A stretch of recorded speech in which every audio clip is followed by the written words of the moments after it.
Bismillahirrahmanirrahim. Alhamdulillahirabbil alamin. Wassalatu wassalamu ala asyrafil anbiya wal mursalin sayyidina wa maulana Muhammadin wa ala alihi wa ashabihi ajma'in. Qala al-musannif al-imam hujjatul Islam Abu Hamid Muhammad bin Muhammad al-Ghazali rahimahullah wa nafa'ana bi ulumih. Al-babu tsani bil ikhlas wa fadilatihi wa haqiqatihi wa darajatihi. Fadilatul ikhlas qala Allah Ta'ala wa ma umiru illa liya'budullaha mukhlishina lahuddin. Wa qala ala lillahid dinul khalis. Wa qala ta'ala illa alladhina tabu wa aslahu wa atasamu billah wa akhlasu dinahum lillah. Wa qala ta'ala faman kana yarju liqa'a rabbih falya'mal 'amalan shalihan wa la yusyrik bi'ibadati rabbih ahada. Nazalat fi man ya'malu lillah wa yuhibbu an yuhmada 'alaihi. Wa qala an-nabiyyu sallallahu alaihi wasallam thalathun la yaghillu 'alaihinna qalbu rajulin muslim al-ikhlasul 'amal lillah. Wa an Mus'ab bin Sa'din an abihi qala zanna abi anna lahu fadlan 'ala man huwa dunahu min ashabi Rasulillah sallallahu alaihi wasallam. Faqala an-nabi sallallahu alaihi wasallam innama nasrullah azza wa jalla innama nasarallahu azza wa jalla hadhihi al-ummata bi du'afaiha wa da'watihim wa ikhlasihim wa salatihim ila akhir. Makna dari kalam Al-Imam Al-Ghazali rahimahullah wa nafa'ana bi ulumih. Bab kedua tentang ikhlas. Keutamaannya, hakikatnya, dan derajat-derajatnya ikhlas itu.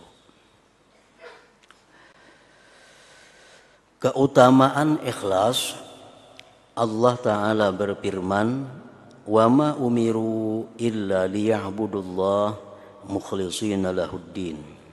Suratul Bayyinah. Artinya, padahal mereka tidak disuruh melainkan supaya menyembah Allah dengan mengikhlaskan ketaatan kepadanya Allah dalam menjalankan agama. Mereka itu disuruh beribadah ikhlas. Mereka diperintahkan untuk beribadah itu mengikhlaskan bagi Allah. Dan firman Allah Ta'ala, dan Allah Ta'ala berfirman, ala lillahid dinul khalis. Surah Az-Zumar. Ayatnya asalnya fa'budillah mukhlisan lahuddin ala lillah ad-dinul khalis. Fa'budillah, sembahlah Allah, beribadahlah kepada Allah, mukhlisan lahuddin, mengikhlaskan bagi Allah akan agama. Ingatlah, hanya kepunyaan Allah lah agama yang bersih dari syirik. Jadi beragama mesti dengan ikhlas, beribadah mesti dengan ikhlas juga. Dan Allah Ta'ala berfirman, illalladzina tabu wa aslahu wa atasamu billah wa akhlasu dinahum lillah. Suratun Nisa. Ayat sebelumnya menerangkan tentang orang munafik. Ayat sebelumnya, innal munafiqina fid-darkil asfali minan nar walan tajida lahum nasira illal ladzina tabu wa aslahu wa atasamu billah wa akhlasu dinahum lillah. Sesungguhnya orang-orang yang munafik, mereka berada pada lapisan yang paling bawah daripada neraka. Dan tidak kamu temui bagi orang munafik itu orang yang bisa menolong mereka. Jadi Allah menjelaskan dalam ayat sebelum ini tentang orang-orang munafik. Orang munafik itu di lapisan yang paling bawah daripada neraka. Lalu ayat berikutnya, kecuali orang-orang yang bertobat. Nah, kecuali si munafik tadi tobat. Kecuali orang-orang yang bertobat dan mengadakan perbaikan. Kalau tobat saja sudah cukup, mesti ada perbaikan. Seperti membayar qadhaan, itu mengadakan perbaikan. Orang yang dulunya kada sembahyang, tobat, mesti mengadakan perbaikan, mengqadha sembahyangnya. Orang yang kada puasa, tobat, mesti mengadakan perbaikan, mengqadha puasanya. Nah, kecuali orang-orang yang bertobat dan mengadakan perbaikan dan berpegang teguh pada agama Allah dan tulus ikhlas mengerjakan agama mereka karena Allah. Jadi orang-orang yang munafik itu apabila mereka tobat, mengadakan perbaikan, berpegang teguh kepada agama Allah, dan yang terakhir ikhlas, maka mereka bisa selamat daripada lapisan neraka yang paling bawah tadi. Ini dimaksud dengan orang-orang munafik yang berada dalam lapisan bawah neraka itu adalah orang-orang yang munafik. Munafiknya munafik bisyar'i. Artinya nifaqus syar'i atau nifaqul iman. Ini yang dimaksud.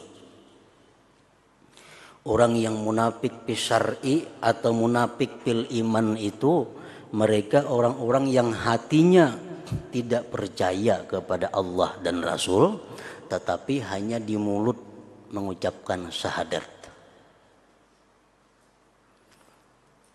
Seperti Abdullah bin Ubay dan kawan-kawannya di zaman Rasulullah Sallallahu Alaihi Wasallam.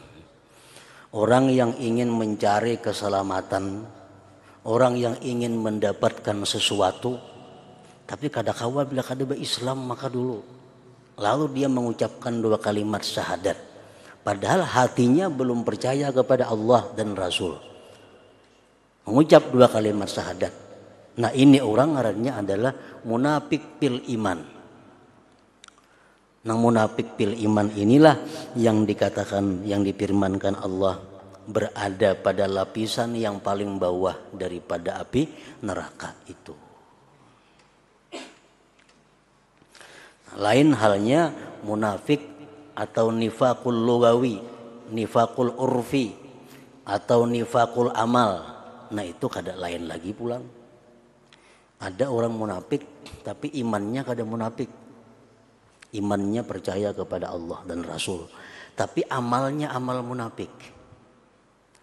Nah, ini walaupun kada seberat munafik yang pertama tadi, tetapi ini termasuk juga mendapat ancaman dan hukuman dari Allah Subhanahu wa taala. Contoh orang munafik fil amal atau munafik fil urfi seperti orang-orang yang disebutkan dalam hadis Rasulullah sallallahu alaihi wasallam, salasun man kunna fihi fahuwa munafiqun wa in shama wa shalla. 3 perkara, barang siapa yang 3 perkara itu ada pada dirinya, maka orang itu adalah munafik. Nah, ini artinya munafik lugawi atau munafik urfi. atau munafik fil amal, bukan munafik iman. Man idza haddasa kadzaba. Orang yang bila berkata dusta. Itu munafik yo ngarannya. Wa idza wa'ada akhlafa. Bila berjanji menyalahi. Kada tepat janji. Wa idza tumina khana. Bila diamanahi khianat. Itu ujar Nabi munafik sekalipun dia sembahyang dan puasa. Nah ini munafiknya munafik fil amal ngarannya. Lain lawan yang munafik pertama tadi.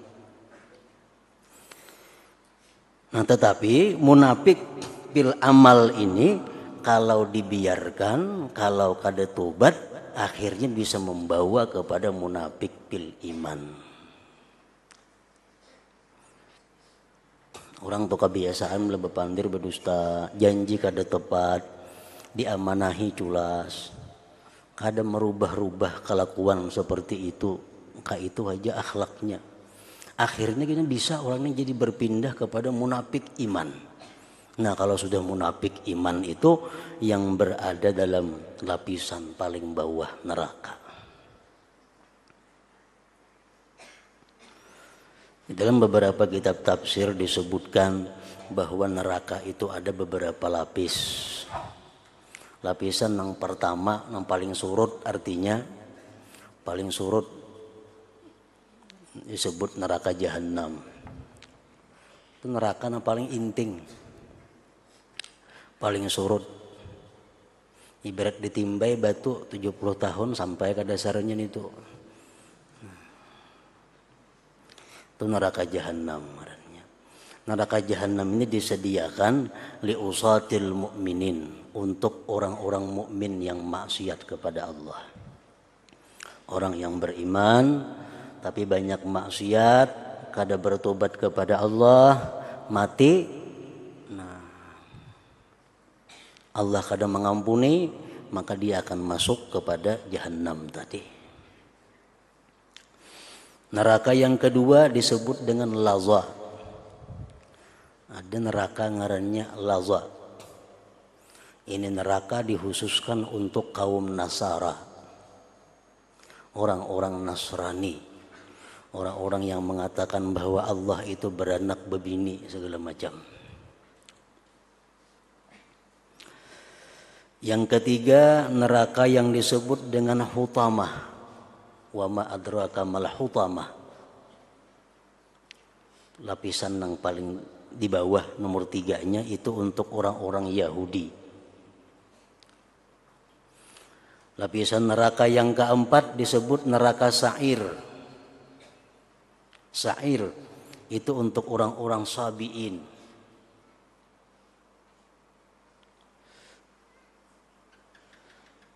Jenis daripada agama lain selain Islam juga. Yang kelima, rendah lagi, jauh lagi, dalam lagi, neraka sakar. Itu untuk orang-orang Majusi. Yang keenam, jauh lagi pulang, ngarannya neraka jahim. Itu untuk orang-orang musyrikin, orang-orang musyrik. Yang ketujuh, neraka hawiyah. Nah, neraka yang paling dalam itu adalah neraka hawiyah. Yang paling dalam, paling dahsyat azabnya, neraka hawiyah ini untuk orang-orang munafikin tadi, orang munafik iman. Orang-orang yang hatinya ingkar kepada Allah, tapi di mulutnya mengucap 2 kalimat syahadat.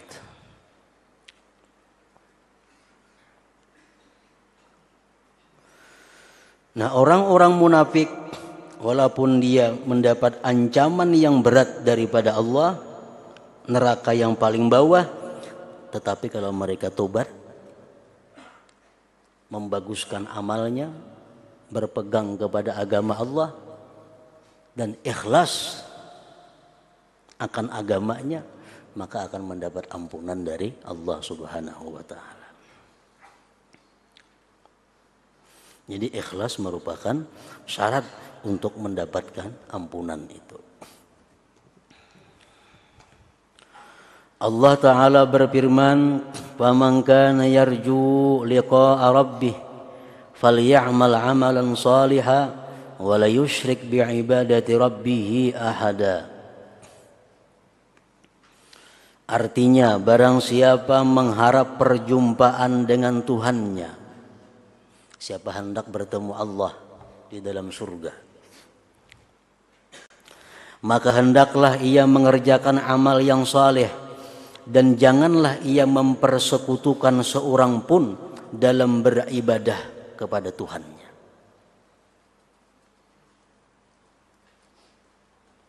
Hendak melihat Allah di dalam surga, hendak berjumpa dengan Tuhan di dalam surga, maka amal saleh yang dilakukan itu mesti ikhlas karena Allah.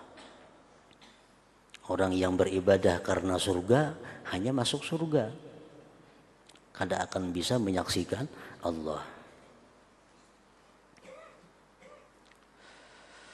Ayat ini turun mengenai orang yang beramal karena Allah dan ia suka bahwa dipuji orang atas amalnya tersebut.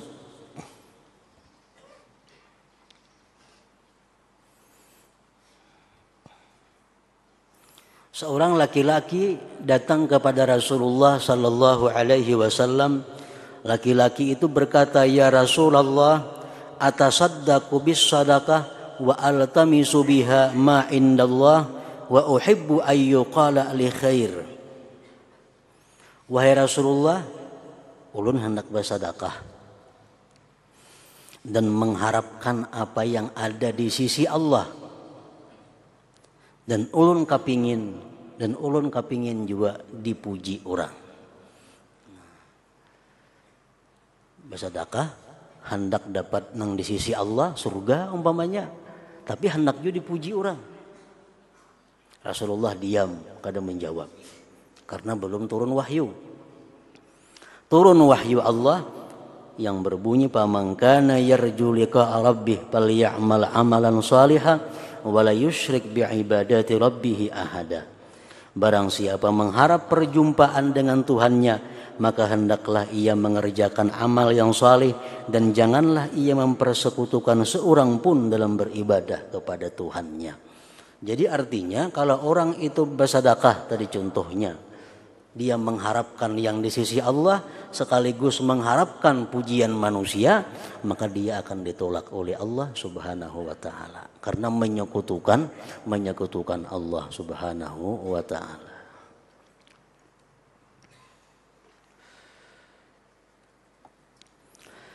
Dan Nabi sallallahu alaihi wasallam bersabda, "Salasun la yaghillu alaihinna qalbu rajulin muslim, ikhlasul amal lillah."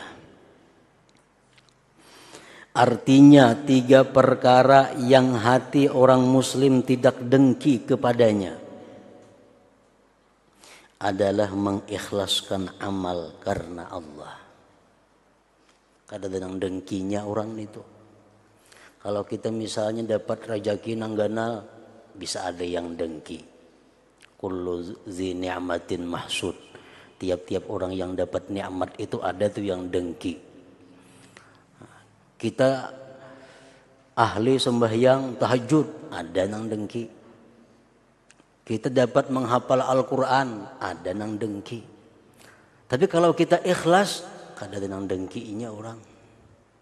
Kada ada yang dengkinya. La yaghillu alaihinna qalbu rajulin muslim, ikhlasul amal lillah. Dari Mus'ab bin Sa'ad dari ayahnya, ia berkata, "Ayahku menduga bahwa ia mempunyai kelebihan atas orang yang di bawahnya daripada sahabat Rasulullah sallallahu alaihi wasallam." Sa'ad bin Abi Waqqas,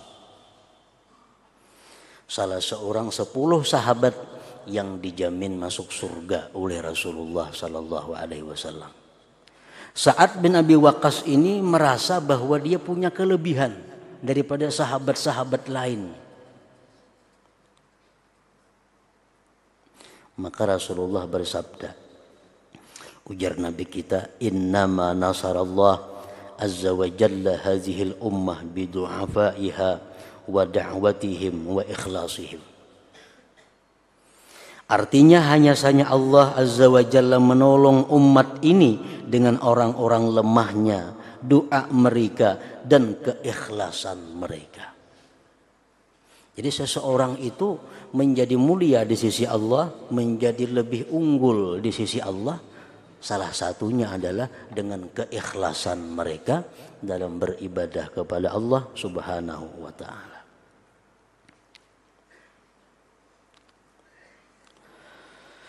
Dari Al-Hasan radhiyallahu anhu berkata, Rasulullah sallallahu alaihi wasallam bersabda, Yaqulullahu ta'ala al-ikhlasu sirrun min sirri istauda'tuhu qalba man ahbabtu min ibadi. Artinya Allah Ta'ala berfirman, ikhlas adalah suatu rahasia dari rahasiaku, ujar Tuhan, yang aku titipkan kepada hati orang yang aku cintai dari hamba-hambaku. Jadi ikhlas itu rahasia Allah yang ada di dalam hati seseorang.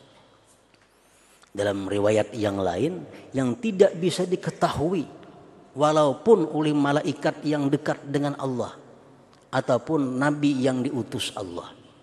Karena keikhlasan itu merupakan rahasia daripada Allah kepada hamba-hambanya. Orang yang beribadah dengan ikhlas pun kada tahu kayak apa ibadahnya itu ikhlas atau kada. Karena ikhlas itu rahasia Allah. Kita beramal, tahulah kita pada ikhlas. Kada tahu, paling kita berharap mudahan ikhlas. Paling berdoa mudah-mudahan amal ibadah ini bisa ikhlas. Kaulah kita memastikan bahwa kita ikhlas sembahyang kada kawa. Ikhlas itu rahasia Allah. Makanya banyak dikatakan oleh ulama-ulama tasawuf bahwa orang yang merasa dirinya ikhlas, orang yang mengaku dirinya ikhlas itu adalah orang yang riya.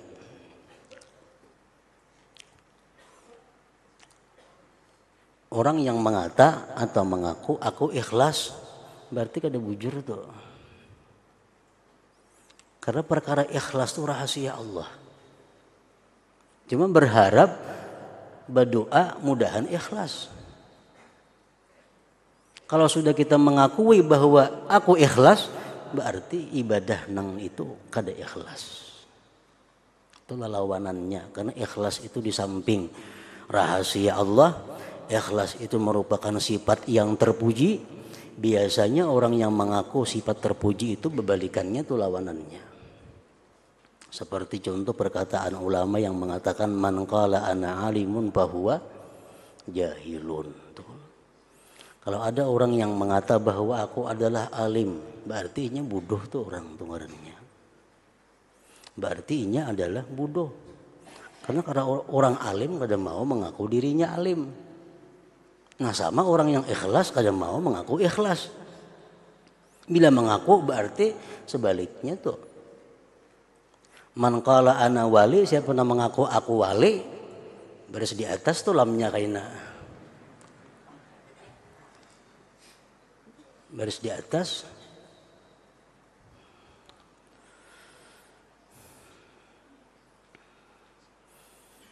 Jadi sifat-sifat yang mulia seperti ikhlas itu adalah rahasia Allah. Kada kawa diaku-akui. Bila kita mengakui, kita akan dapat bala. Kita akan dapat musibah. Ibn Abdullah Al-Haddad mengatakan, kullu mudda'in makhzul. Kullu mudda'in makhzul. Wala budda ay yuqayyidallahu lahu man yu'jizuhu fayankhadhilu 'inda dzalik walau kana katsiral ilm. Tiap-tiap orang yang mengaku itu akan terhina. Akan terhina. Dan wala budda dan pasti Allah akan mengirim kepadanya orang yang melumpuhkan dia. maka dia menjadi terhina ketika itu, walaupun dia orang yang banyak ilmunya. Jadi sifat mulia jangan diaku-akui, apalagi ikhlas, itu rahasia Allah. Seperti alim, itu sifat Allah. Jangan mengaku-akui, kadang-kadang diaku-akui. Kalau kita mengakui, kita akan dikalahkan oleh seseorang yang orang itu menjadi utusan Allah. Bisa mengalahkan itu kawan, bisa mengalahkan itu anak buah, bahkan bisa mengalahkan itu binatang yang diutus oleh Allah Subhanahu wa taala. Nabi Musa mengaku bahwa dirinya alim. Allah hinakan Nabi Musa dengan disuruh mengaji lawan Nabi Khidir alaihissalam.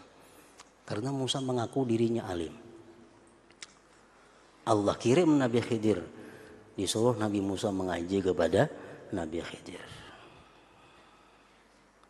Bahkan di antara para aulia Allah yang ditegur oleh Allah karena mengaku kehebatan dirinya, Allah kirim binatang. Dan dia kalah dengan binatang itu. Seperti yang pernah dialami oleh Ibnu Arabi. Beliau naik di atas kapal.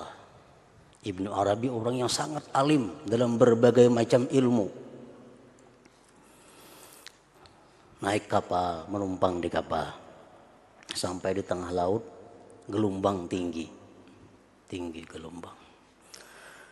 Ujar Ibnu Arabi, laut. Jangan bergelombang pang ikam. Di dalam kapalnya ada lautan ilmu, tahu lah ikam.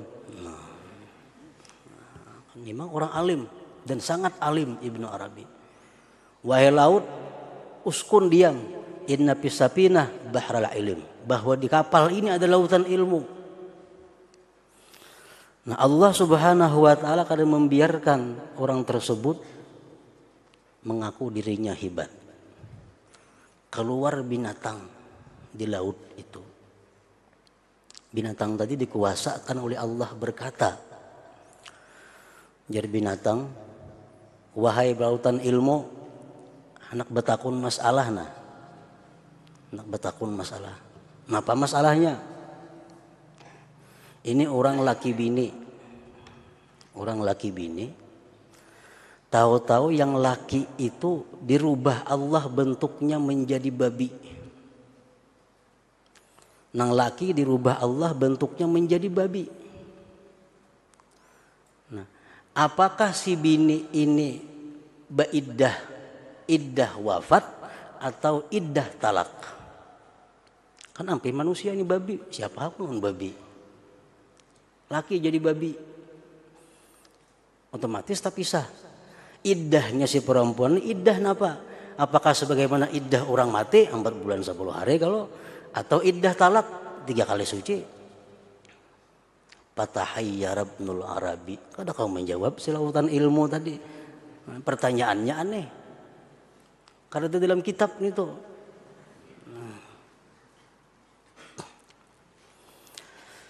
Nah, Ibnu Arabi mengakui bahwa dirinya salah karena mengakui kehebatan tadi, tobat kepada Allah.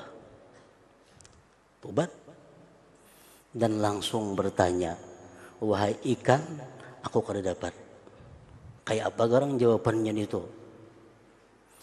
Nah, ujar si Iwak tadi mengatakan, andai kata si laki itu berubah menjadi batu atau menjadi kayu, maka iddah si perempuan itu iddah orang yang ditinggal mati suaminya.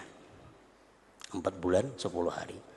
Tapi kalau suaminya itu berubah menjadi binatang, babi, kambing, maka iddahnya iddah cerai, yaitu 3 kali suci. Nah, taharat Iwak tadi menjawab.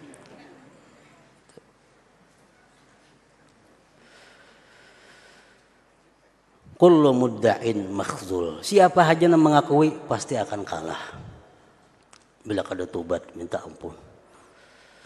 Wala budda ayyuqayyidallahu lahu man yu'jizu, pasti Allah kirim orang yang melemahkan dia. Bayan khazilu inda zalik, dia akan terhina ketika itu.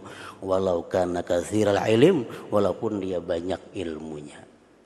Jadi jangan hendak mengakui sifat-sifat mulia, terutama ikhlas ini. Kita merasa, wah aku ini ikhlas, berarti kada bujur, berarti kada ikhlas. Setelah kita beribadah kepada Allah, kita minta ikhlas lawan Allah. Jangan merasa ikhlas, minta ikhlas. Ali bin Abi Thalib karramallahu wajhah berkata, janganlah kamu perhatikan karena sedikit amal, dan perhatikanlah untuk diterima. Sesungguhnya Nabi SAW bersabda kepada Muaz bin Jabal, akhlisil amal yujzika minhul qalil. Artinya ikhlaskan amal itu, niscaya amal yang sedikit mencukupimu.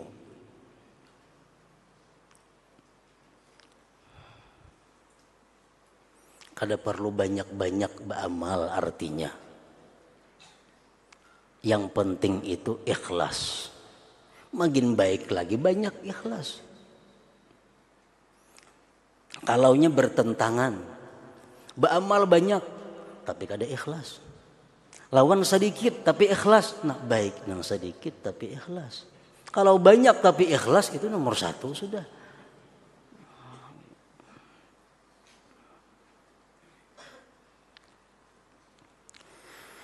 Rasulullah sallallahu alaihi wasallam bersabda, "Ma min 'abdin yukhlisu lillahil amal arba'ina yauman illa zaharat yanabiul hikmah min qalbihi ala lisanihi." Artinya tidaklah seorang hamba yang mengikhlaskan amalnya karena Allah selama 40 hari melainkan timbullah sumber-sumber hikmah dari hatinya atas lisannya.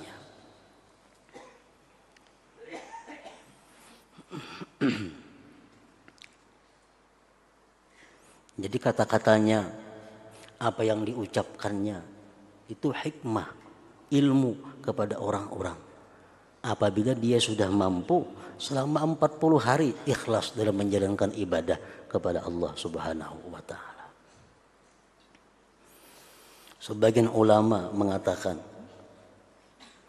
idza abghadallahu 'abdan a'tahu thalathan wa mana'ahu thalatha. Apabila Allah membenci, memurkai seseorang hamba, Allah beri dia 3 perkara dan Allah tegah 3 perkara. Ini tanda alamat orang yang dimurkai Allah. Alamat orang yang dimarahi Allah itu, Allah beri 3 perkara tapi dia tegah 3 perkara. Yang pertama, a'tahu suhbatas salihin wa mana'ahul qabula minhum. Allah beri dia kawan orang-orang yang saleh, tetapi Allah tegah dia untuk mencontoh, meniru, menerima apa-apa dari orang saleh itu. 1. Kawan saling banyakkan tuan guru. Kawan saling banyakkan orang-orang ahli ibadat.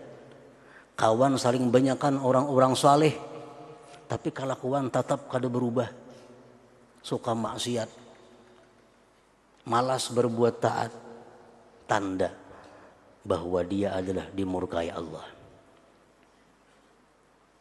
Ziarah nomor 1 ke 7. Kalau terdengar ada kubur wali didatangi, asal ada kelambu kuning datangi. Ini termasuk suhbatus salihin. Tapi apa-apa yang disuruh dipraktikkan oleh orang-orang saleh, dia tertegah kada kau mencontoh, kada kau menerima. Yang kedua, wa'atahul a'mal as-salihah wa mana'ahul ikhlas biha. Allah beri dia kekuatan untuk beramal saleh. Rajin beramal saleh, tapi Allah kada berikan ikhlas kepadanya. Kalau perkara beramal nomor 1 sudah. Tapi ikhlas kada diberi Allah. Berarti amalnya kada diterima. Yang ketiga, wa atahul hikmah wa mana'ahu sidqa fiha. Allah beri dia ilmu, tetapi Allah tegah mengamalkan ilmu itu. Nah, ini alamat orang yang dibenci, dimurka oleh Allah Subhanahu wa ta'ala. Rasulullah sallallahu alaihi wasallam bersabda, awwalu man yus'alu yaumal qiyamah thalathatun, rajulun atahu Allahul ilma fayaqulu Allah ta'ala ma sana'ta fi ma 'alimta, fayaqul ya rab kuntu aqumu bihi ana al-lail wa atrafan nahar, fayaqulu Allah ta'ala kadzabta, wa taqulu al-malaikah kadzabta, bal aradta an yuqala fulanun 'alim, ala faqad qila dzalik. Wa rajulun atahu Allahu mala fayaqulu Allah ta'ala laqad an'amtu 'alaika famada sana'ta, fayaqul ya rab kuntu atasaddaqu bi ana al-lail wa atrafan nahar, fayaqulu Allah ta'ala kadzabta, wa taqulu al-malaikah kadzabta, bal aradta an yuqala fulanun jawadun faqad qila dzalik. Wa rajulun qutila fi sabilillahi ta'ala fayaqulu Allah ta'ala madza sana'ta, fayaqul ya rab umirtu bil jihad faqataltu hatta qutiltu, fayaqulu Allah ta'ala kadzabta, wa taqulul malaikatu kadzabta, bal aradta an yuqala fulanun suja', ala faqad qila dzalik.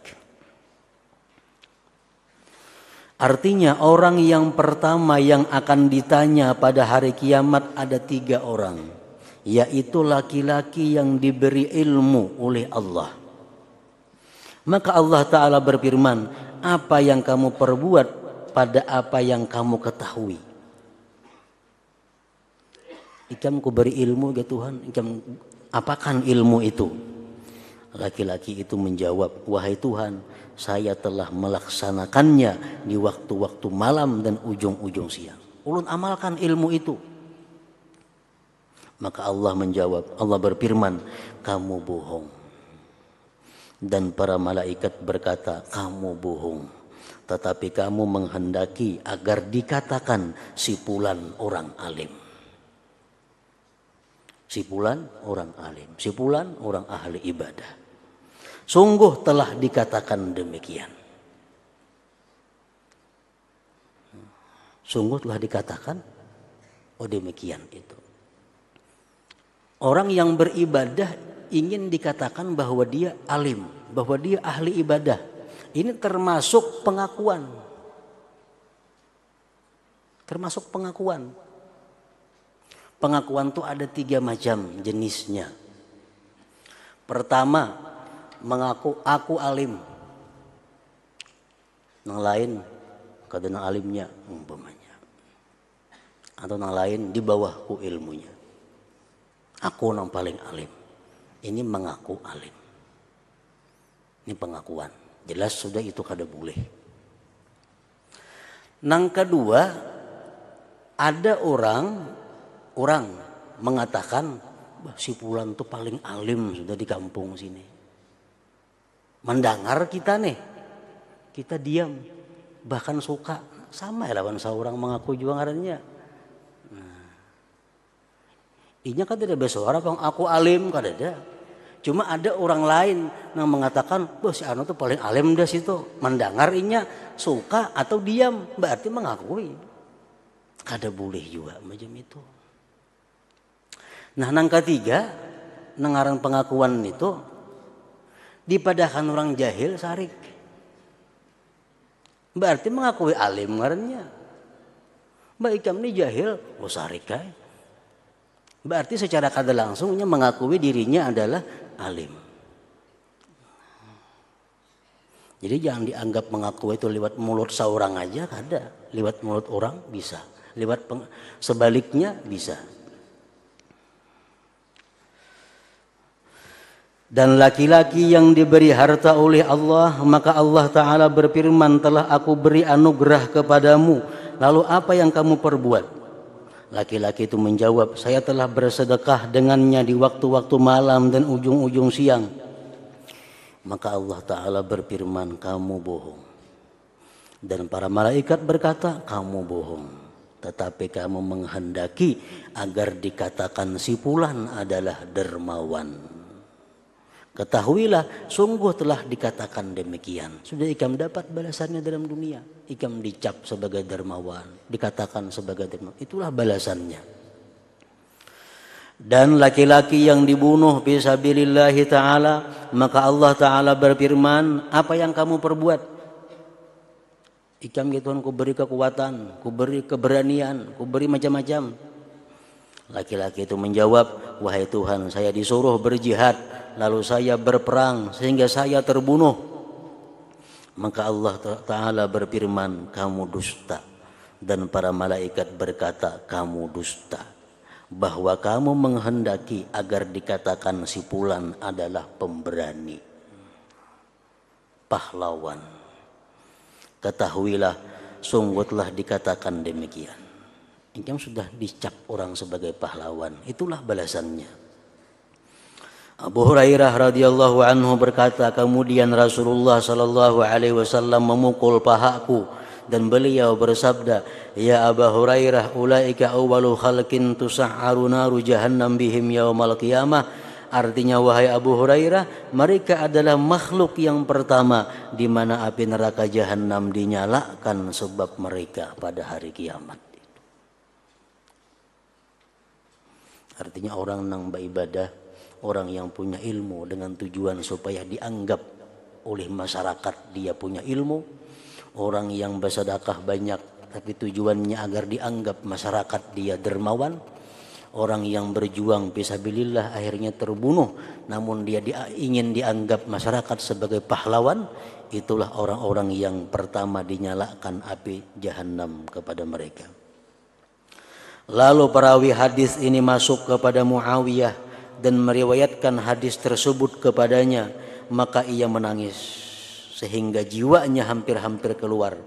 Kemudian ia berkata, maha benar Allah dengan firman-Nya, karena dia berfirman, man kana yuridul hayatad dunya wa zinataha nuwaffi ilaihim a'malahum fiha wa hum fiha la yubkhasun. Artinya, barang siapa yang menghendaki kehidupan dunia dan perhiasannya, niscaya kami berikan kepada mereka balasan amal mereka di dunia dengan sempurna. Dan mereka di dunia itu tidak akan dirugikan. Orang yang beramal karena untuk dunia, Allah akan berikan di dalam dunia itu sempurna. Nah, ingat situ. Dan dalam cerita-cerita Bani Israel,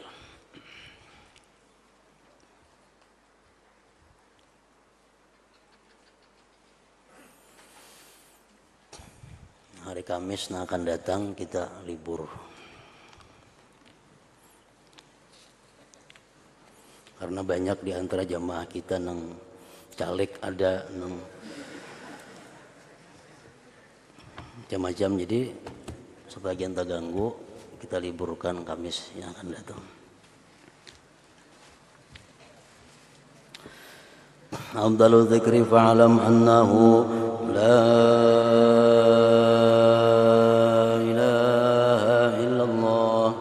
Muhammadur Rasulullah, la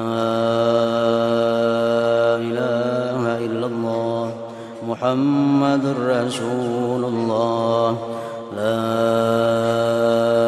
ilaha illallah Muhammadur Rasulullah.